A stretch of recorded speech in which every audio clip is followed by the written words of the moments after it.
निवडणूक जवळ आली की श्रीमान उद्धव ठाकरेजींना भगवा, मराठी माणूस आणि छत्रपती शिवराय आठवतात. काय झालं तर लोकसभेच्या निवडणुकीत यांचे उमेदवार निवडून आले. त्या मिरवणुकीमध्ये पाकिस्तान जिंदाबाद नारे, पाकिस्तानचे झेंडे फडकावले गेले. त्यावेळेस का आपण गप्प बसलात? पत्रा चाळीतून बिल्डरची बाजू घेत मराठी माणसाला दुडखावून लावणार आहे तुम्ही. मुंबई महानगरपालिकेचं कोणतं कॉन्ट्रॅक्ट मराठी माणसाला दिलं तुम्ही?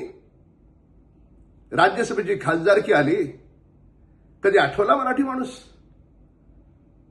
छत्रपती शिवरायांचं नाव घेता आणि त्यांचे जे वंशज आहेत त्यांना तुम्ही पुरावे मागता.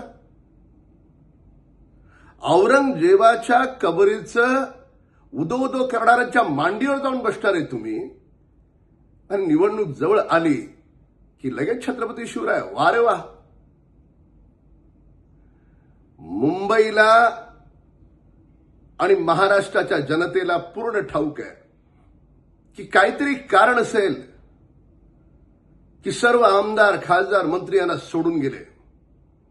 आणि ते खरं कारण हिंदुत्वाचं आहे.